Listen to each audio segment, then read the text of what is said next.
ñu bañ wax la suba ginnaaw suba da ngay taxaw ñu defaral la ko. y avait beaucoup de réticence mais bokk na ci li nga xamante ni gëmoon na loolu que réalité lay nekk te aujourd'hui bi ñu demee ba mu jàpp si ba mu nekk réalité que boo ñëwetee ci maire bi amatul suba ginnaaw suba da ngay taxaw ñu defaral la kon boog je pense que loolu mënuñu leen fay ndax bu ñu amee vision am xalaat ñoom ñu ñëw gëm ko concrétiser ko mais mënuñu lu dul en tout cas di ko remercier bu baax donc vraiment maa ngi leen di wax ni rëccu ma benn yoon li mu ànd ak man li ñuy rëccu kay mooy dañu yéex a ànd ak ñu waaw vraiment ñu koy ñaanal félicitations mais vraiment à toutes les femmes de l'UTS parce que tamit boo leen jëlee porté initiative boobu seen góor ñëpp dooleel leen loolu dafa rafet mu nekk une réussite ngeen koy renouveler kon loolu sant yàlla donc ñu leen di gërëmaat di leen sant ak ñu leen bëggoon sànni ci kaw bëggoon nañ ci fekk dee la ak Aliou ñaari jaayat yi xam naa dañoo xam ni jógee bari ñoom moo tax ñu taw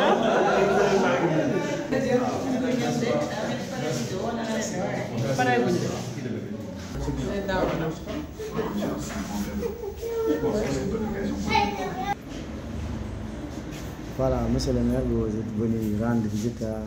la centrale syndicale UTS. D'abord, votre impression pour ce jour solennel de la fête du travail. Merci beaucoup. Je tiens d'abord à remercier toute l'organisation, l'Union des travailleurs du Sénégal, remercier également l'association des femmes de l'UTS, aujourd'hui, qui ont pris l'initiative de célébrer ce 1er mai, qui est un moment symbolique, un moment de partage surtout, un moment qui mémorise également les acquis historiques que nous avons vécus, et notamment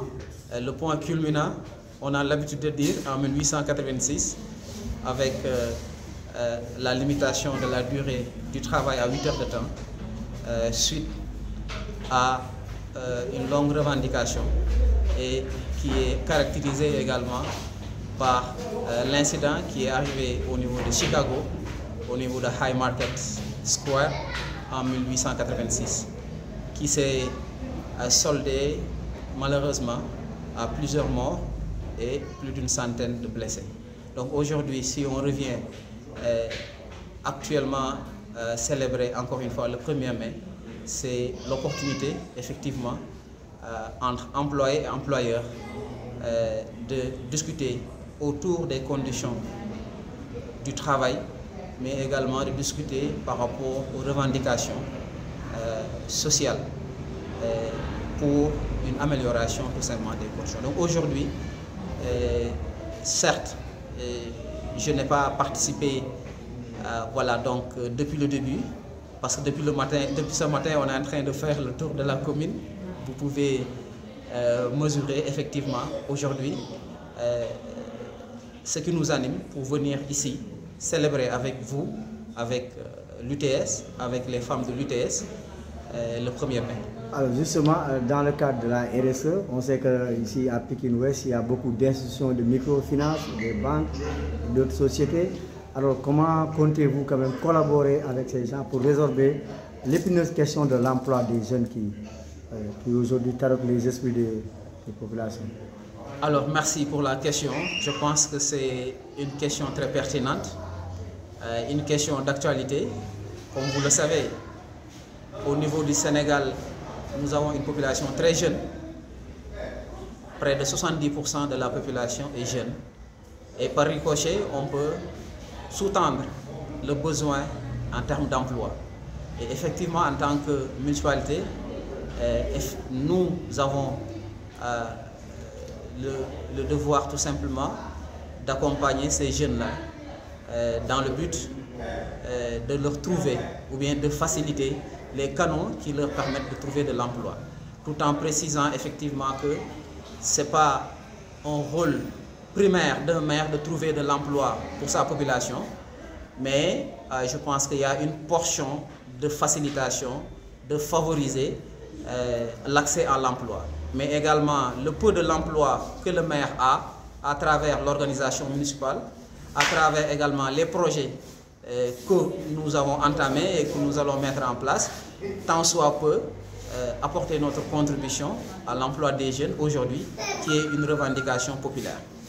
Maintenant, en ce qui concerne notre collaboration avec les institutions, avec les contribuables, parce que là aujourd'hui on peut les considérer ainsi, mais également en tant que partenaire. Aujourd'hui, je pense que l'analyse et le diagnostic qui a été effectué au niveau de la municipalité montre effectivement qu'il y a beaucoup de potentialités. Il y a un jugement sur lequel nous sommes,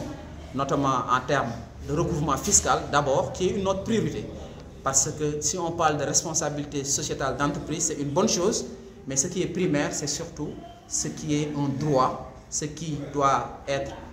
versé à la commune, qu'on puisse recouvrer cela, mais tout en appuyant également de la responsabilité sociétale d'entreprise des acteurs qui sont dans notre commune. Donc aujourd'hui, nous sommes en train d'aller vers eux, de discuter avec eux, déjà de mettre sur la table les liens donc, de collaboration que nous devons mettre en place, le mécanisme qui nous permet tout simplement en tant qu'acteurs dans notre commune, mais aussi nous en tant que municipalité, de travailler en étroite collaboration dans le bonheur exclusif tout simplement de nos administrés. Donc vous les tendez la main? Aujourd'hui, nous sommes allés même vers eux. Nous continuons quand même de tendre, parce que depuis le début, nous avons, durant notre premier discours, tendu la main tout simplement à tout un chacun, que ce soit les administrés, mais également les différents acteurs qui sont dans notre commune. On ne s'en arrête pas là, on va vers eux en ce moment-là pour discuter, négocier avec eux, pour tout simplement améliorer ces conditions-là. Ci wolof ci d'abord ci ñëw ci visite bi nga def en plus ci problème mu xëy bi nga xam ne jaaxal na waajur yu bëri parce que ñu bëri am nañ diplôme fii bëri na ay institutions microfinance ak yeneen yaa ngi wax li nga nam bien que emploi nekkul seen compétence lan ngay wax institution ak entreprise yi nekk fii ci gox bi. waaw damay d'abord remercier toute l'UTS, l'Union des travailleurs du Sénégal d'une manière générale, mais beral nañu tamit les femmes de l'UTS ñi nga xamante ni tey ñooy initier li nga xam ne mooy fête bi tey le 1er mai wax 1er mai wax fête du travail wax aussi un peu d'histoire. Je pense que li gën a am solo moom mooy acquis yi nga xamante ni les syndicats d'une manière générale ñu ngi koy mener dans le monde entier depuis l'histoire avec les différents acquis. J'ai l'habitude de dire que c'est une amélioration continue, ça ne s'arrête jamais, parce que les conditions de travail, comme toute autre chose, méritent tout simplement d'être revues à tout moment. Voilà. Dans le cadre de voilà, donc conditions liggéey yooyu nekk na loo xamante ni mérito na à chaque fois ñu koy càmbar di ko saytu, mais tamit di def de telle sorte que mu gën a jong ci côté kiy liggéeylu ak ki ñuy liggéeyal. Donc tey bu ma fi ñëwee nekk na loo xamante ni lu ma kontaan la, mais tamit di féliciter les femmes de l'UTS pour le succès li nga xamante ni mooy tey jii nii activité bi ñu continuer di def. Daaw ñu ngi fi woon, ren ñu ngi fi,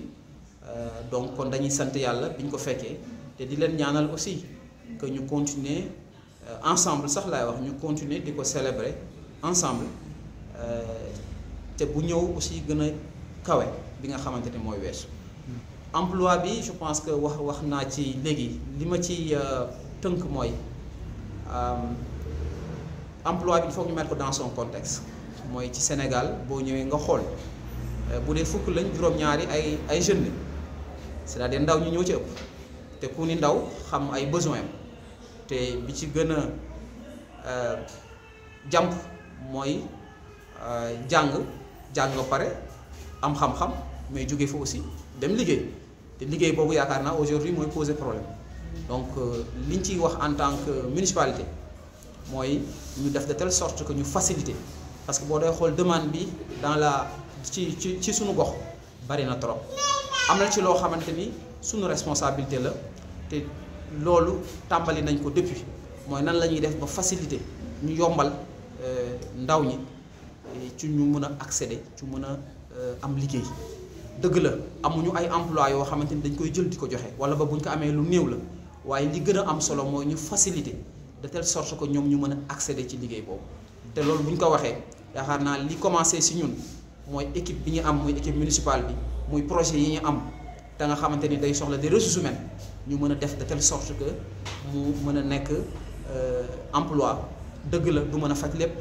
waaye beneen pàcc bi mooy surtout nan la ñuy def ba acteurs yi fi nekk dans notre commune ñu mën a aussi jàppale ñu ci loolu ndaxte am na ñoo xam dañuy liggéeylu ñoo ngi fi am na ñoo xam te ni bu ñu liggéeyluwul tamit ñu ngi ci domaine boo xam ne dañ mën permettre ñu mën a faciliter ndaw ñooñu ñu mën a jot ci liggéey donc ci lu ñu mën a résumer yaakaar naa ni liggéey boobu nekk na loo xamante ni besoin la c'est un besoin très pressant ci askan wi sunu commune nekkul un cas particulier sunu commune je pense que ci cadre général bi foofu lañ ko mën a natt voilà.